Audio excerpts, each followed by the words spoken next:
So today's video is a narcissist dream, and the Leo in me is feeling very proud of this video idea because I was thinking about characters and the reasons why I love them and the reasons why I hate some of them, and it just occurred to me that there are certain characters I meet in books that remind me of myself, which immediately means that there are certain books that I really love and certain books that I really hate.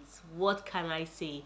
There's just something about literature being a mirror and characters being the hammer with which you're hit in the face with the truth of exactly who you are and what you're capable of. So here are 10 bookish characters that remind me of me.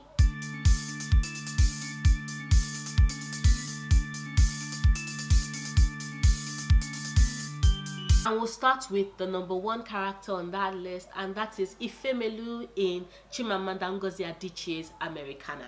I remember the first time I picked up this book, my ex-boyfriend called me and was like, you know what, Noria, I just read a book and I met a character in this book that reminds me so much of you. And I'm like, who? And he's like, read the book, you'll figure it out. So I bought the book, I read the book, and I met Ifemelu. She's brilliant, she's stubborn, she's difficult to love, but it does pay off when it is that you're able to get awards done, when it is that she ends up falling in love with you. She can be a bit selfish, she can be very brutal, very blunt, but that is just part of her charms, and those are just a facet of a personality and the growth that goes in this book that makes me connect so deeply with her character and see myself in the character. There's also the fact that she dealt with sexual assault in a way that is not commonly portrayed, and as such was dealing with the guilt of exactly was it sexual assault, etc., and the depression that accompanied that. And I do have a video whereby I talked about my own experience with sexual assault and how this book Americana saved me, so I'm not going to go into details of that, but just those two and the fact that she is present in this book with a gorgeous kinky thick fro, kind of like my fro. You can't say it now because I have on braids, but I do have a kinky fro. That was something else that I saw in her that I related with so hard and so well. So definitely one of the first characters that I was able to see myself in is Ifemelu from Chimamanda Ngozi Adichie's Americana. And then there is Azaro in Ben Okri's Famished Road. I've already established earlier on in my Blackathon video, I think in my Blackathon and my Valentine video, the reason why I feel a connection to Azaro as a character. Here is somebody who does not belong in either world. He is not really a part of the world of the living, nor is he really a part of the world of the spirit world, because he is an Ogbanje, that is a child that is born continuously, that is basically meant to exist in both worlds and shuffle back and forth across. But this is an Ogbanje that decides that he wants to stay in the land of the living, and that in itself is not common. That in itself makes him unique, but that in itself means that he cannot fully inhabit either of these two spaces because it would consistently always exist in the in-between. And as someone whose father is one tribe, whose mother is one tribe, and who grew up with another tribe, like aka my dad is Edo, my mom is Delta, I grew up in Ibadan, I speak Yoruba. I don't speak either of my parents' language, but I do speak the language of the place where I was born. And that connection to all three tribes, and at the same time that separation from all three tribes, that has been a consistent facet of my life, that has been something I've always dealt with all my life. Being able to see a character also go through that in his own way was just very comforting. So definitely Azaro in Ben Okri's Famished Road is a character whose ability, whose duality, whose ability to exist in the in-between and try and create a home, an identity for himself in that in-between. That character is somebody that I definitely see myself in and that I identify with. Next, there is Onyesuowu in Nnedi Okorafor's Who Fears Death. I identify with Onyesuowu because she's a hot-headed girl who kicks against the patriarchy, who kicks against a system that will want to treat her as less just because she's a woman. I also identify with her because her mother remarried and she was raised by a stepfather who took up the space of her father, who was more of a father to her than her biological father could ever dream or hope to be. And that is technically also my story. My parents separated when I was about 5 from when I was 7 all the way to when he died about 7 years ago. My stepfather was and is my father, is the only person I ever know and recognize and identify as my father, is the one that raised me with the love and the support and the care, and he contributed immensely to making me the woman I am today. I am I'm 100% sure that I would not be the person I am today without his influence, without him being there to guide me, without the love, without everything he's put in place to ensure that I have everything I need to be this complete person with my own mind and my own voice, who is unafraid to speak up for what she believes in. So being able to see Onyesowo's character, being able to see that level of love that she'd experienced with her stepfather, just, it warms my heart and it makes me so happy. And it definitely was something that bonded me with her character. I might not have loved Ufie's death as much as I wanted to, just because there was a romance plot in this that I just did not gel with, but the relationship between Onyesowo and her stepfather was just such a mirror to my relationship with my stepfather, that I really loved it and really enjoyed it. So definitely Onyesowo in Nnedi Okorafor's Who Fears Death. And then there is Evelyn Ugo in The Seven Husbands of Evelyn Ugo. I am certain nobody's surprised. You all know how much I love this book. But see, there are two parts of Evelyn Ugo's personality that echoed strongly and connected strongly with my heart, with my being, and that is one, bisexuality. I'm not afraid or ashamed to state that I am bisexual, and being able to see Evelyn Hugo come to that realization in this book, seeing her unafraid to speak that truth even at a time when she's meant to keep it hidden. And sure, she does keep it hidden because of the time she was living in, but seeing her take pride in that, to the point that when the woman that she loves tries to mock her for that, she kicks back and she responds, and she refuses to back down, because she knows who she is. She knows exactly what she identifies as, and nobody's going to make her feel less than for that, even if it is somebody that she loves with her entire being. And just being able to see that in her in this book just makes me so happy. So definitely Evelyn Hugo, I love that. I also love that Evelyn Hugo is as much her bisexuality as she is a desire for more, because that is something that drives her throughout this entire book. She recognizes the humble beginnings that she has. She recognizes where she's coming from, but she has this thirst, this desire for more, and that is what pushes her, and that is what drives her.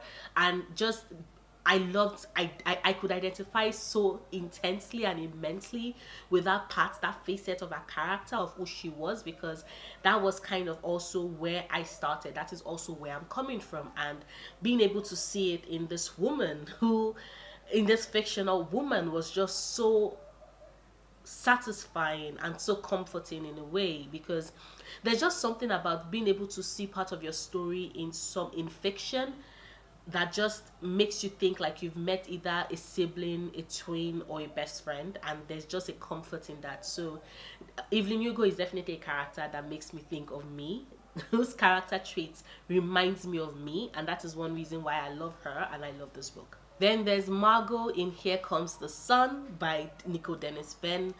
I am not gonna lie, when I read this book, I gave this book a 4.75 stars, practically a 5 stars, because I approximated it to 5 stars on Goodreads. I loved it, but also I hated it because of one person, one character, Margot. And it took a lot of self-reflection for me to finally figure out the reason why Margot got to me so bad. And that is because our willingness to go to any lengths to get what she wants, the utter slitheriness of her character, of her being, terrified me, because I could see that in me. I could see that darkness, that willingness to use and manipulate to get what I want. I could see it. I could definitely see that being me under certain circumstances in a particular number of years, and that thought terrified me. And that was why I was just like, I could not read this book again, because seeing that much of a clear picture of who I could be, of who I am to a certain extent, to a certain degree, was very terrifying for me. And I just, every time every time I flash back and I think about this book and I think of every single thing Margot did to get to where she was at the end of this book, and somewhere at the back of my mind I realized that I could justify some of, practically most if not all of her decisions, even though it's made my skin crawl in certain circumstances. That was terrifying. But yeah, definitely Margot in Here Comes the Sun by Nicole Dennis Benn is a character that reminds me of me. And I repeat, I find that very terrifying. And then there is Nina in Six of Crows. And I would just say just one word: waffles. Our love for waffles mirrors my love for waffles. The minute it was that Nina showed us on page, she's beautiful, she's strong, she's articulate, she's sensual, she's comfortable in her body. She's definitely not skinny because she loves food and she wears it proudly on her bones, in her body. And then she expressed her love for waffles. I was just like, that character is me. Nina is me. I am Nina. Bring me those waffles. So yes, I went in depth about character analysis, and then there's Nina, whose love for waffles I gelled with and I connected with so hard. I was just like, that is me. Nina gets me. Nina understands the love for waffles. Nina understands the power of waffles. Nina has great taste in dessert. So yeah, Nina in Six of Crows, just because of her love for waffles. I love it. I absolutely love it. And then there is Hermione Granger in Harry Potter. Okay, so I've already established that I am in this house. We do not support all the bullshit that J.K. Rowling is doing, but I've also established that I am a big fan of this series, and this series would always be one of my favorite series because Nori at 11 was a bookworm. I loved to read. I read not only novels, I read my school books, I read encyclopedias, I read newspapers, I read articles, I read printings, things I saw printed out on walls.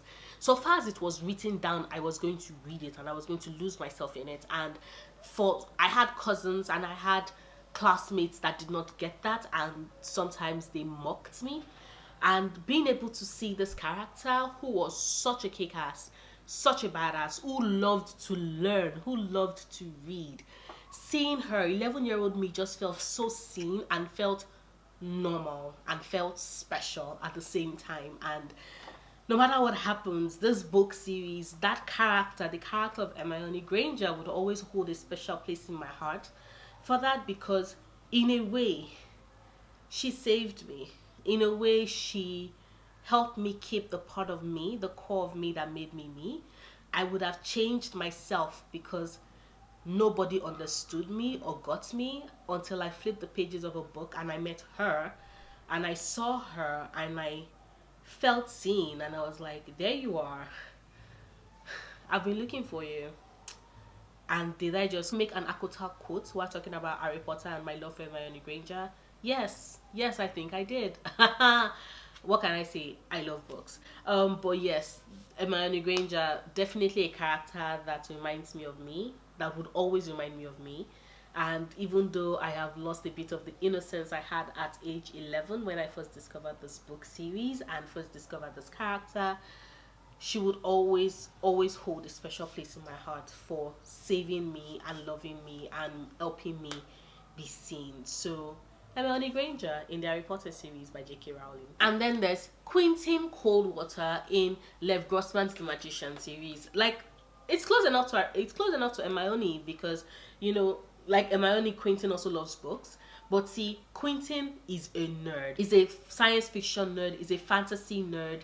He's a nerd in the truest form of the word nerd, the way in which we understand it and identify with it today.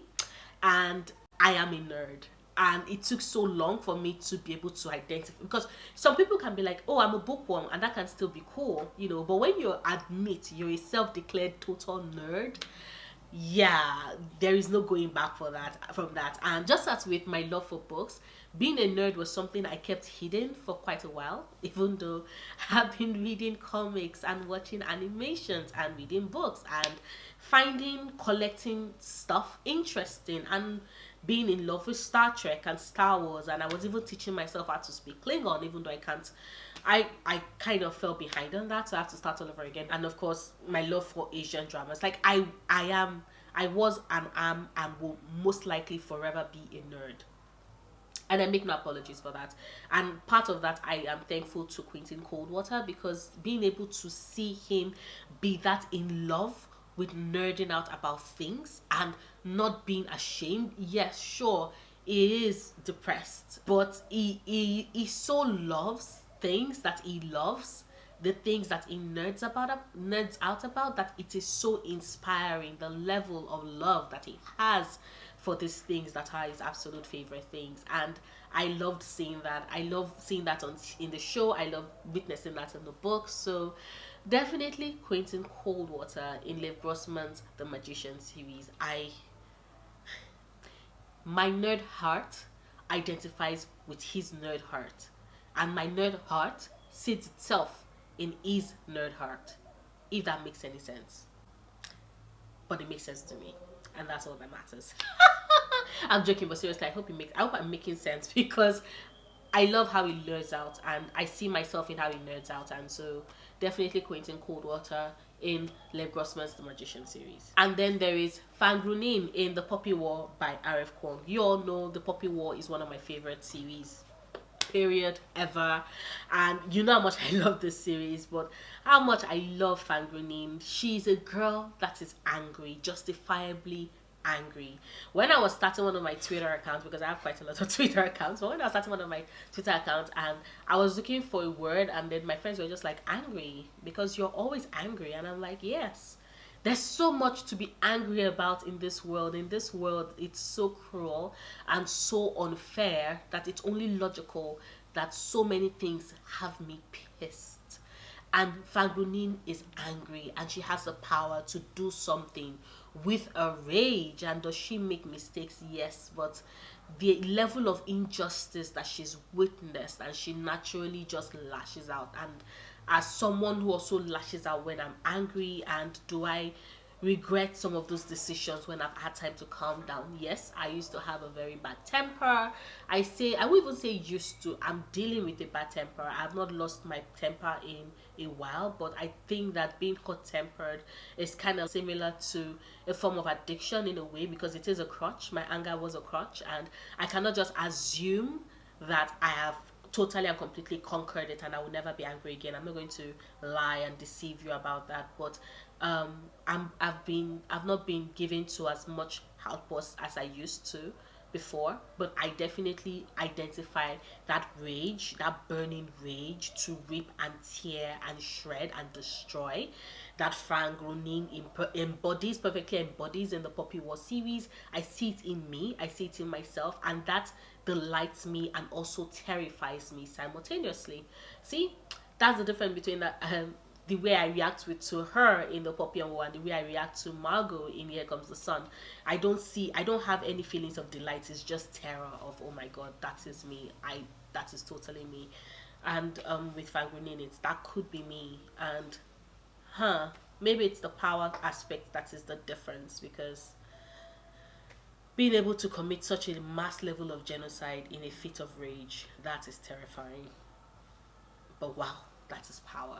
So yeah, Fangrunin in the Poppy War by R.F. Kuang, definitely a character I identify with, definitely. And finally, there is Karal in the Daughter of Smoke and Bone trilogy by Laini Taylor. Just as with Azaro in The Famished Word, I identify with Karal because she's a chimera, so she is a mixture of different species into our own unique person. But what I identify with her the most is her tattoos. I love her tattoos. You've already established that I love tattoos.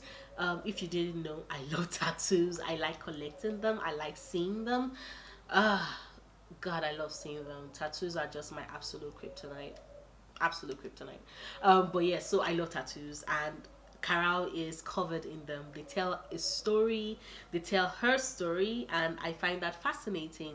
But I also love her tattoos, and I love the color in her hair, because I want to dye my hair blue so badly, but my hair doesn't take so well with dye, so I know it will not turn out the vibrant blue that is Kara's hair, but if I could find a way, I probably would, which means I should probably invest in a wig at some point. But yeah, Kara in Daughter of Smoke and Bone trilogy, kind of like with Nina, it seems surface, but it's just part of what makes me me, and my tattoos are essential to me and my story, as Kara's tattoos are to her and her story, and that is the reason why I see myself in her as a character. So yeah, those are 10 characters that remind me of me. Let me know what are some characters that remind you of you. Like you're reading this character, you come across this trait and you're like, that is me. Please drop them down in the comments down below. If you like this video, please do not forget to give it a big thumbs up. Check out my other videos, subscribe if you want to, and if you do decide to subscribe, do not forget to click on the notification bell so you can know whenever I have a new video go up. I make new videos every Sundays, Wednesdays, and Fridays, and I'll see you soon. Until then, stay passionate, love books, love yourself. Bye.